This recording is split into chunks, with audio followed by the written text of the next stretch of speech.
우리는 지난주에 이 같은 본문을 살피면서 예수님의 설교에서 예수께서 자유를 선언하는 것, 일종의 해방 혹은 빚을 탕감하는 희년과 관련된 그런 말씀을 하시면서 예수께서 이 땅에 오셔서 성령이 그에게 임하시고 하나님께서 그에게 기름을 부으신, 결국 하나님의 아들이신 분이 이 땅에 오신 이유가 이 세상에 자유를 주시려고 하신 것이었다는 말씀을 살펴보았습니다.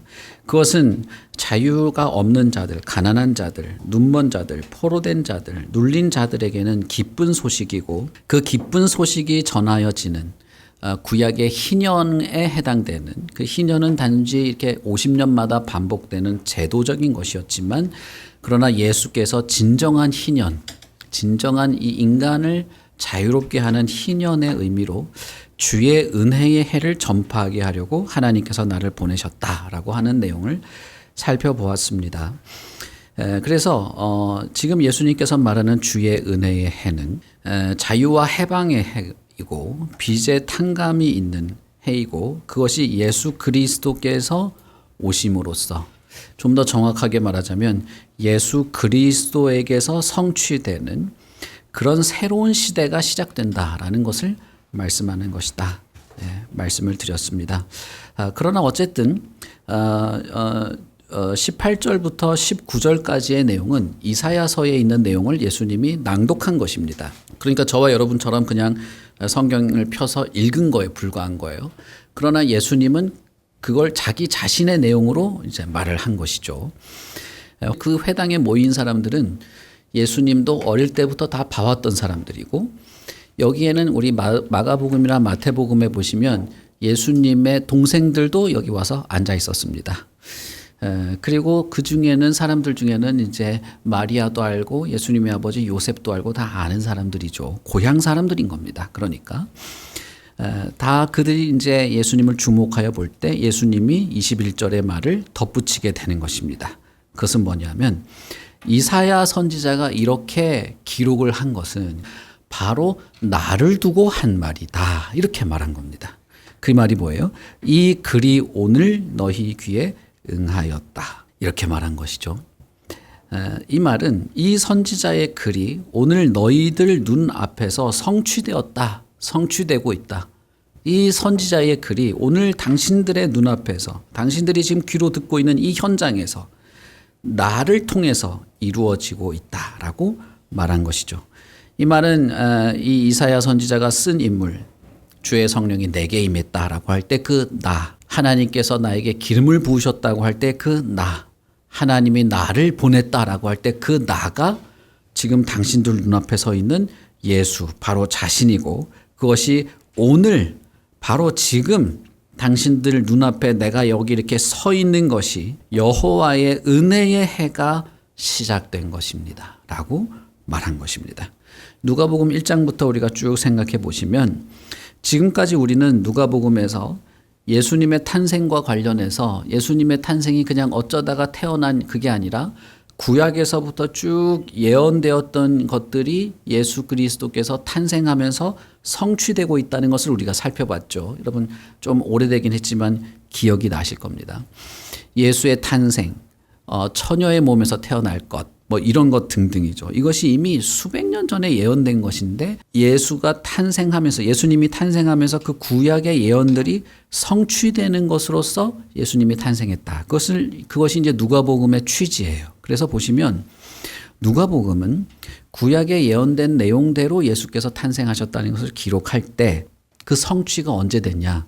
오늘이라는 거예요. 지금 예수님이 태어난 지금 성취되었다는 걸 강조하는 것이죠. 그래서 예수님이 누가복음 4장에서 오늘 너희 귀에 응하였다 할 때만 오늘이 아니라 예수님이 태어날 때부터 지금 성취되고 있는 것을 누가는 강조하고 있는 것입니다.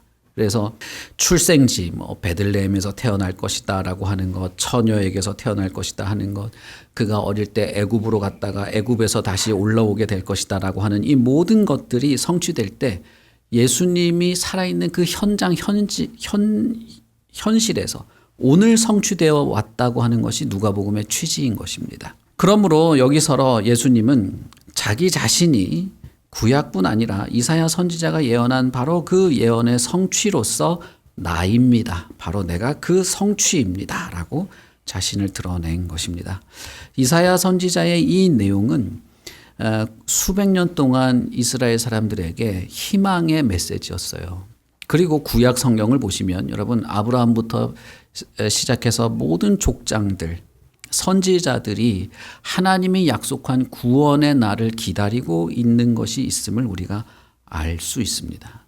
사실은 더 거슬러 올라가서 아담이 범죄했을 때 하나님이 아담에게 너는 반드시 죽을 것이다 라고 했지만 여자의 몸에서 태어나는 자가 이 뱀의 머리를 부술 것이다 라고 했던 것을 이미 에덴 동산의 아담에게부터 약속을 했습니다. 그러니까 구약 성경은 사실은 하나님이 약속한 이 구원을 기다리는 내용이라고도 볼 수 있습니다. 아담도 마찬가지고 모세도 마찬가지고 아브라함도 마찬가지고 그 족장들과 선지자들은 성경에 하나님이 약속한 구원의 시대가 오기를 고대하던 것이었다라고 볼 수 있고 이 당시의 이스라엘 사람들도 마찬가지입니다. 선지자들의 많은 글들과 특히 이사야 선지자의 이런 이사야 61장부터 시작되는 아름다운 소식을 전하는 자의 발걸음 같은 것들을 기다리고 있는 것이 그 당시 사람들의 어떤 시대적 배경과 문화였죠. 그래서 18절을 보시면 이 18절에서 예수님은 나라는 말을 3번이나 반복해요.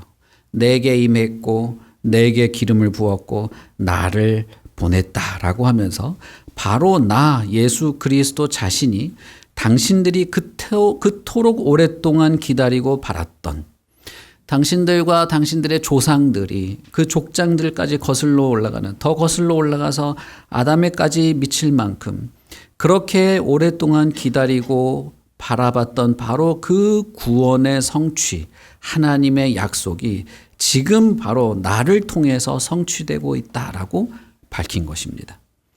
예수님은 주의 은혜의 해가 왔음을 선언한 것이죠. 새 시대가 시작하게 되었고 나야말로 새 시대의 시작이다. 예수 그리스도야말로 주의 은혜의 해가 시작되는 것을 보여주는 것이다. 이렇게 말한 것입니다.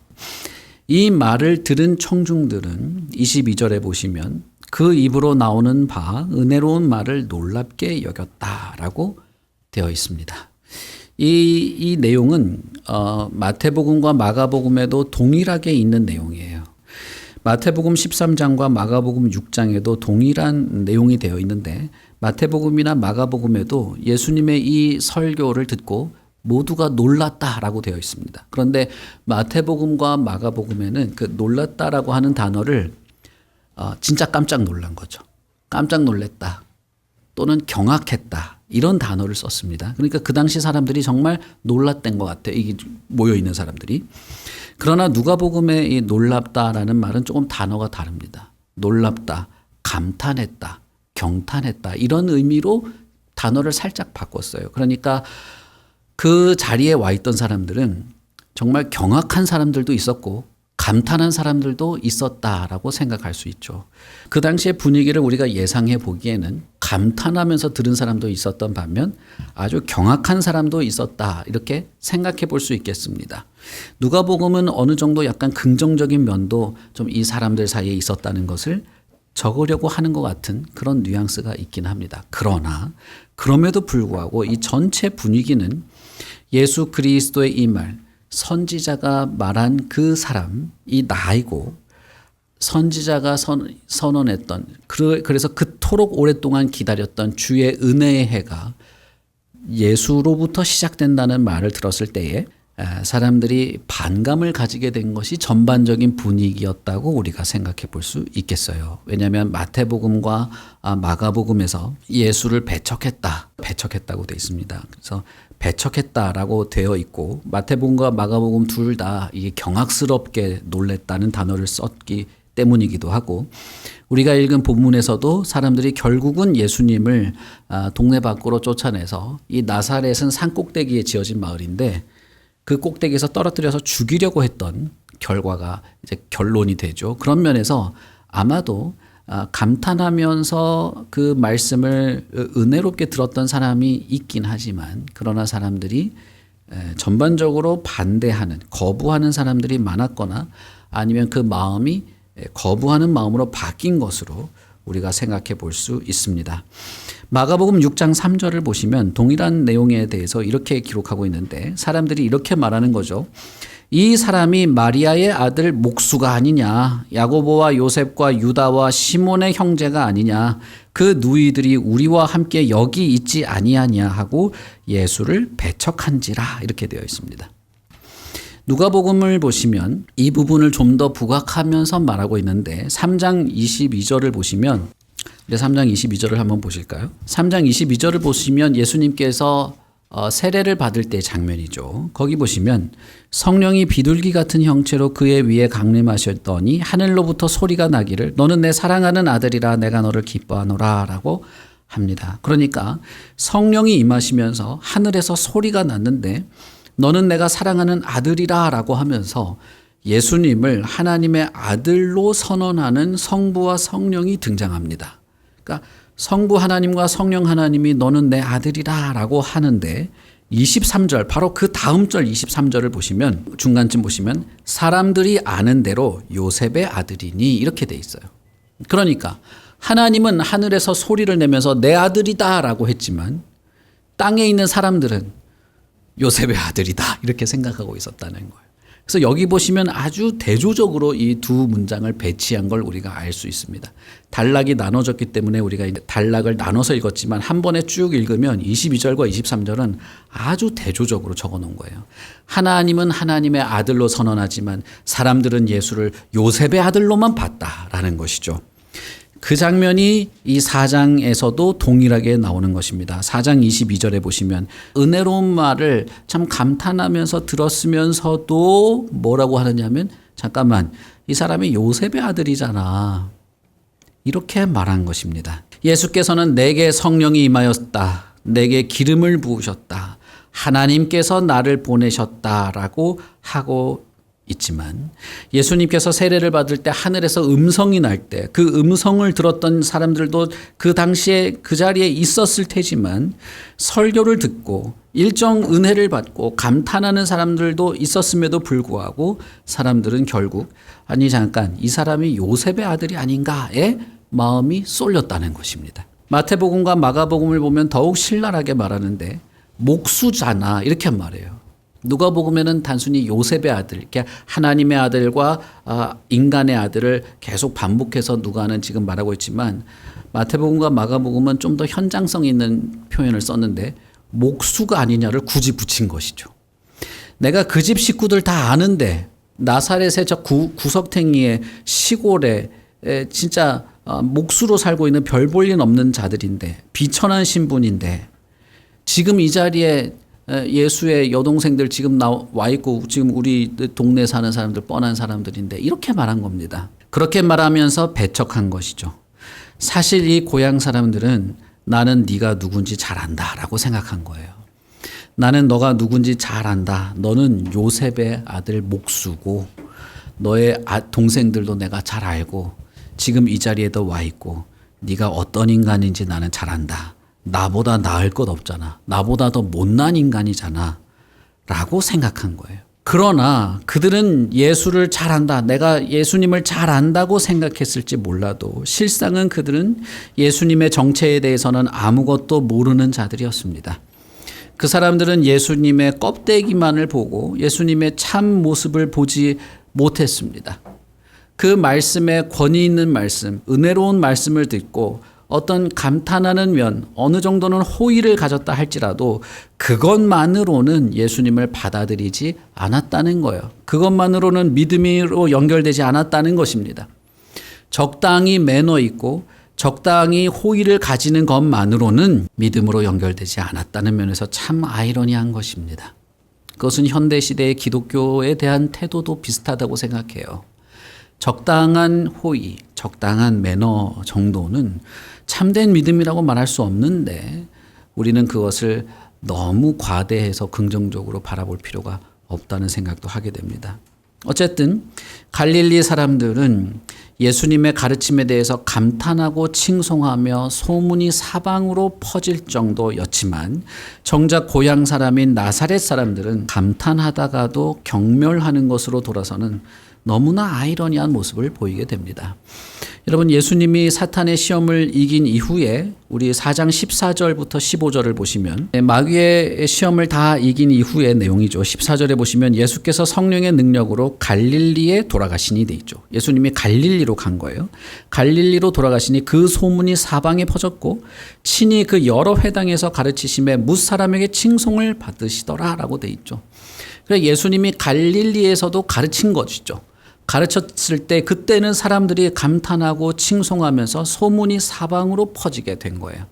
분명히 나사렛에도 소문이 퍼졌을 겁니다. 그럼에도 불구하고 뭐예요? 이 사람들이 예수님의 설명을 듣고 설교를 듣고도 오히려 정반대의 모습으로 돌아서는 이런 모습이 있었던 것이죠. 이 나사렛 사람들의 말을 보면 사람들이 아는 대로 요셉의 아들이었다라고 하는 그 세례받을 때 내용과 22절에 이 사람이 요셉의 아들이 아니냐 하고 하는 이 내용에 비추어 보면 이 사람들은 예수님에 대해서 자기들은 잘 안다고 생각했던 것에서 예수님의 참모습을 보지 못했을 거라고 생각하게 됩니다. 오히려 갈릴리 사람들은, 예수님의 고향 사람이 아니었던 사람들은 예수님의 말을 들었지만 그들은 예수님의 말이 아니라 예수님의 껍데기를 보면서 그 진정한 정체를 발견하지 못했던 것이죠. 이 사람들의 태도를 예수님은 아셨습니다. 그들의 마음을 꿰뚫어 보셨어요. 22절부터 이제 이어지는 이 두 번째 설교는 완전히 극적인 반응을 보이게 됩니다. 23절부터 27절까지의 이 두 번째 설교가 나오는데 예수님의 이 설교 내용을 보면 예수님이 이 청중의 생각들을 꿰뚫어 보고 있는 것을 알 수 있어요. 이 설교의 내용을 보시면 우리가 다 읽지는 않겠습니다만 보시면 약간 그 미래형으로 되어 있죠. 너희가 의사야 너 자신을 고치라는 속담을 인용해서 내게 말하기를 우리가 들은 바 가버나움에서 행한 일을 내 고향 여기에서도 행하라 라고 할 거야, 이렇게 말했고, 너희들이 생각하기에 내가 선지자가 아니라고 생각하는 모양인데 사실 선지자들이 자기 고향에서 환영받은 일이 없었지. 예를 들어보자면 엘리야도 그 당시에 수많은 이스라엘 자기 민족의 과부가 있었지만 엘리야가 누구에게만 보냄을 받았냐? 이방 과부에게만 보냄을 받았지 않느냐? 엘리사를 예로 들어볼까? 이스라엘에 수많은 문둥병 환자가 있었지만 엘리사가 누구에게 보냄을 받았냐? 나아만, 이방 사람 나아만, 비유대인이죠, 둘 다. 유대인도 아닌 나아만 사람에게 보냄을 받았지 않았냐? 과부, 문둥병 환자, 비유대인, 다 외면받고 소외받고 천대받고 인정받지 못하는 자들이죠. 이 위대한 두 선지자가 결국 보냄을 받은 자는 이런 것 아니냐? 나도 그렇고 너희들도 그렇다. 하나님이 보내신 선지자를 매도하고 선지자를 거부하고 하나님의 은혜도 누리지 못하는 그런 역사의 반복이 지금 당신들이다, 이렇게 말한 거예요. 고향 사람들에게 인정받지 못했다고 해서 예수님의 어떤 그 진정한 정체, 주의 은혜의 해를 전하는 기름 부음 받은 선지자보다 더 뛰어난 하나님의 구원자라는 사실이 무시되는 것은 아닙니다. 오히려 그 사실은 엘리야와 엘리사의 예를 들어볼 때 오히려 하나님의 보내심을 받은 자, 하나님으로부터 보내심을 받은 자라는 것을 증명하는 내용이 될 수 있는 것이죠. 이렇게 예를 들어서 설교를 하고 나자 나사렛 사람들, 고향 사람들은 격분하기 시작했습니다. 예수님께서 오시는 것과 동시에 시작한 여호와의 은혜의 해는 그 잘난 유대인들만을 위해서 시작되는 해가 아닌 것이죠. 혈통이든 지식이든 지위든 하나님의 은혜를 당연히 누릴 만큼 거룩한 자는 이 세상에 없습니다. 하나님은 오히려 낮은 자, 갇힌 자, 억눌린 자, 눈먼 자, 가난한 자, 외면받은 자, 구원이 절실히 필요한 자를 위해서 오셨고 그런 자들을 위해서 시작되는 은혜의 시대인 것입니다. 그것이 바로 지금 오늘 그 시대가 시작되었고 당신들이 바로 그 시대를 보고 있다고 말하는 것이죠. 그러나 이 말은 사람들을 격분하게 했다는 거예요. 그들을 하나님이 보내신 선지자를 배척하는 자들로 비유한 것도 화가 나고 유대인이 아닌 자들에게까지 하나님이 은혜를 베푼다는 사실도 화가 나고 어떻게 살고 어떻게 살았는지 뻔히 아는 그 촌구석에 가난한 자가 저런 말을 하는 것도 화가 나는 것이죠. 이런 자가 선지자가 예언한 구원자일 리가 없다고 생각한 것입니다. 이 사람들의 분노는 너무나 격렬해서 그날 예수를 죽이려고 했습니다. 그날 예수님을 죽이려고 했어요. 그 자리에서 예수님을 붙잡아서 산꼭대기 낭떠러지까지 질질 끌고 간 거예요. 질질 끌고 가서 밀어서 떨어뜨려서 죽이려고 했습니다. 그러나 30절에 보면 예수님은 별다른 설명 없이 그냥 그들 사이를 지나가십니다. 이것은 아직 하나님의 때가 아니라는 것을 의미합니다. 예수님이 죽을 때는 아직 아닌 겁니다. 그러니 예수님은 그냥 걸어 내려간 것이죠. 때가 되면 이 사람들의 분노가 예수님을 죽일 날이 올 것입니다. 그러나 아직은 그 때가 아닌 것이죠. 아직은 예수님은 하나님의 때와 뜻이 아니기에 예수님은 그 하나님의 뜻과 때에 따라서 순종하는 모습으로 천천히 내려서 걸어서 내려가셨습니다. 예수님이 몸을 흔들어서 뿌리치고 사람들에게 항변을 하고 변론을 하고 사람들이 자신을 붙잡고 질질 끌고 가는 것을 힘으로 탈출한 게 아니에요. 예수님은 하나님의 뜻과 때에 순종함으로써 그 자리를 그냥 벗어나셨습니다. 이 이후의 이야기는 우리가 예상해 볼 수 있습니다. 그런데 여러분 한번 생각해 봅시다.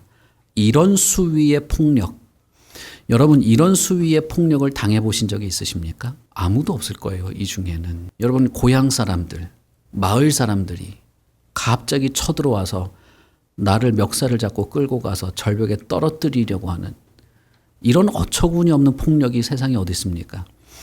만약에 여러분 상상을 해봅시다. 그 회당에 와 있는 사람이 한 5, 60명쯤 된다고 생각해 보세요. 이 사람들이 격분하면서 소리를 지르면서 예수님을 사로잡아서 끌고 가서 절벽에 밀어 떨어뜨리려고 할 때 어떤 기분이 들었을까요? 저와 여러분이라면 어떤 생각과 기분이 들었을까요? 잠깐만요. 오해가 있으신 것 같습니다. 잠깐 오해가 있으신 것 같습니다. 내 말은 그게 아니고 이러지 않았을까요? 저 같으면 그랬을 것 같습니다. 내 말은 그런 뜻이 아니고 앞으로는 조금 수위를 조절하겠습니다. 제가 조금 말도 조금 다르게 하고 하겠습니다. 그러지 않았을까요? 여러분 한번 생각해 보세요. 장로님 한 6명이 모여서 그런 얘기해도 알겠습니다. 수위를 좀 조절해 보겠습니다. 해야 된단 말이죠. 절벽에 여러분 저도 이렇게 한 5m만 올라가도 오금이 저리거든요. 절벽에 세워놓고 너 같은 놈은 죽어야 돼. 자기 동생들도 그 자리에 다 와 있는 자리였지만 그랬을 때 여러분 수위를 조절할 것인가? 방향을 바꿀 것인가? 예수님이 어땠을 것 같으십니까? 그러지 않았습니다. 예수님은 자신의 결론을 알고 있었고 내가 왜 보내졌는지 알고 있었고 하나님이 나를 보내시기 위해서 성령의 기름을 부으셨다는 사실을 선언하시고 그걸 알고 그것이 사실이었어요. 그래서 나는 지금 오늘 당신 앞에서 성취된 구원이다. 여호와의 은혜의 해가 지금 시작되었다는 것을 나를 통해서 성취된 것을 보라고 말하는 것을 수위를 낮출 수 없는 겁니다. 예수님은 정말로 사람들을 위해서 보냄을 받으신 분이십니다. 억눌린 자, 가난한 자, 눈먼 자, 고아와 과부와 비유대인들과 병든 자와 지친 자와 무기력한 자, 죄의 속박 가운데 방황하는 자, 인생에 하나님 없이 살아가는 자, 내가 먹고 사는 것이 세상의 전부인 줄 알고 살아가는 사람들, 내 육신의 편안함을 위해서 찾아가는 사람들, 온갖 욕망에 휘둘려서 욕망을 성취하지 못해서 안달난 사람들을 위해서 오신 분이에요. 예수님은 그야말로 이 세계에 자유를 주시려고 오신 분이십니다. 죄의 속박에서부터의 자유, 근심과 고통에서의 자유, 불안과 분노에서의 자유, 인생의 왜곡된 자아로부터의 자유입니다. 예수님은 단순히 무슨 교단의 교주가 돼서 나한테 헌금 많이 바치면 너한테 행복이 있을 거야 이런 얘기를 하시는 분이 아니에요. 예수님은 인생을 꿰뚫어 보십니다. 그리고 자유를 주시겠다고 하신 분이고 그 자유를 누릴 수 있는 그 희년, 그 은혜의 해가 지금 당신들 눈앞에 시작되었다고 말씀하시고 있는 것입니다. 예수의 껍데기만 보면 화만 날 뿐이에요. 만약에 저와 여러분이 예수님의 참모습을 보지 못한다면 아무리 종교적인 모습을 내가 그럴듯하게 포장한다 할지라도 예수님을 받아들이는 사람이 되지 못할 거예요. 혹은 예수님과 무관하게 살아갈지도 모릅니다. 혹은 적당한 습관과 적당한 거리를 지키면서 적당한 매너나 지키면서 그런 신앙생활 비스무리한 걸 하면서 시간을 보낼지도 모릅니다. 그러나 여러분, 우리는 예수 그리스도의 참모습을 보아야 돼요. 그분의 말과 가르침과 행동, 여러분, 예수 그리스도의 본 모습을 보셔야 하는 겁니다. 저와 여러분에게 예수 그리스도가 어떤 분이십니까? 나 같은 자를 위해서 보냄을 받았다는 사실을 아십니까? 내가 뭐가 부족해서, 내가 뭐가 모자라서, 난 너무 행복하고, 뭐 중간중간에 이런저런 일은 있지만 사람들이 다 겪는 일들이고, 가족도 좋고, 자식도 저만 하면 잘 자라고 있고, 내가 뭐 부족할 것 없고. 진짜 그렇습니까? 그런 사람에게 예수님이 오셨을까? 아니에요. 예수님은 그런 사람에게 오시지 않았어요. 예수님은 너무나 불쌍한 인생에게 찾아온 거예요. 내가 그렇게 불쌍한 인생입니까? 성경은 그렇다고 말합니다. 예수님이 오셔야 할 만큼 나에게 그런 부족함이 있습니까?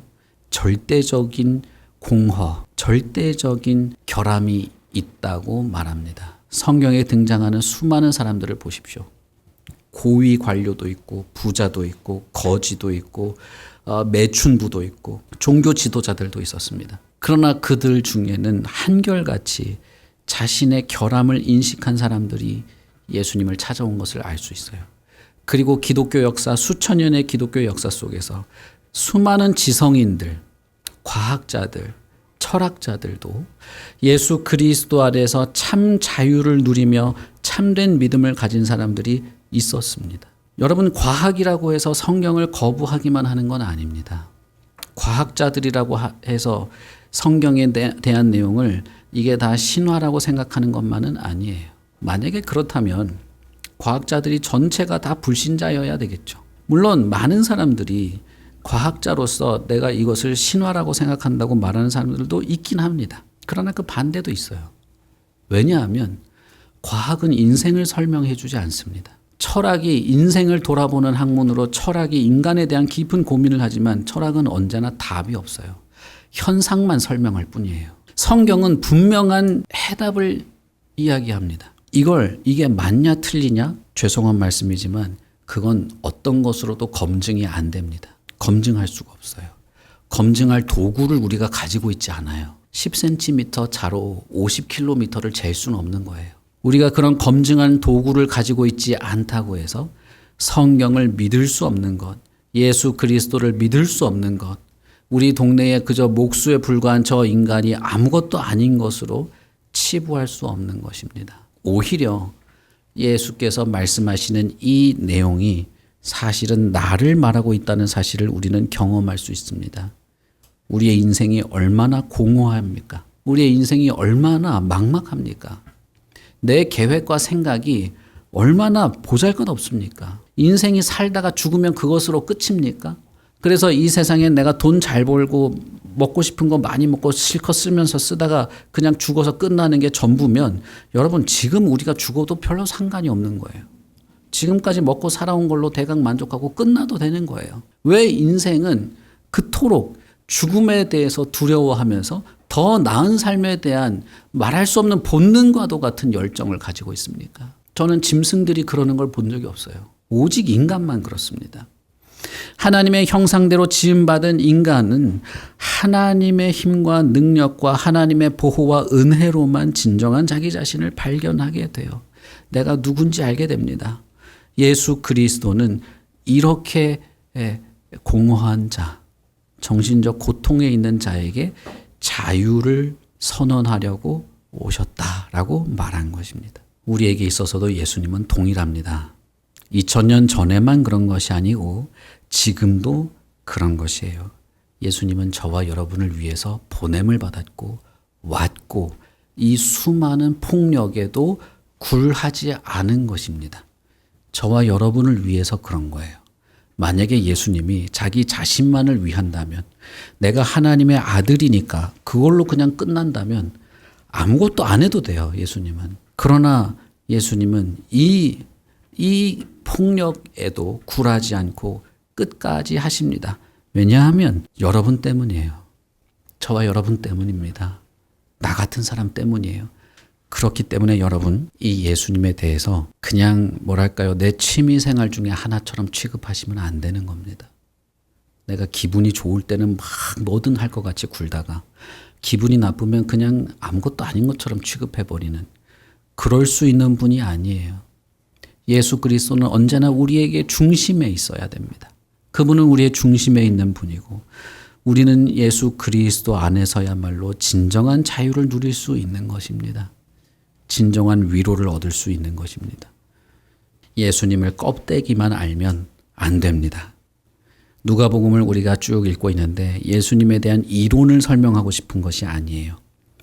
데오빌로에게 내가 자세히 말하겠다고 했던 것처럼 우리는 예수님에 대해서 읽고 깊이 생각하고, 그리고 나에 대해서 한번 생각해 보면서 예수님에 대한 정말 진지한 태도를 한번 가져보기를 바랍니다. 왜 저 목사는 저렇게 목청을 높여가면서 예수에 대해서 저러고 있을까? 왜 이 사람들이 저렇게 진지하게 뭔가를 하려고 할까? 최소한 그거라도 한번 생각해 보십시오. 저는 예수 그리스도가 정말 하나님의 아들이심을 믿습니다. 이것이 나에게 변할 수 없는 진리라는 것을 저는 확신합니다.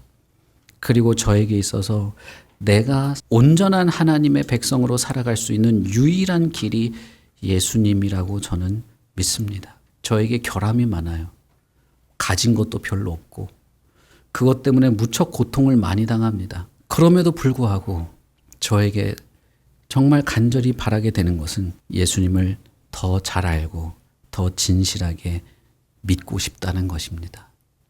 여러분, 예수님에 대해서 정말 지금 설교 들은 거 가지고 대강 이해됐다 이걸로 끝나지 마시고, 한 주 동안, 다음 주에 우리가 예배에 오기 전까지 한 주 동안 정말 하루에 몇 분이라도 진지하게 마음에 두고 생각해 보십시오.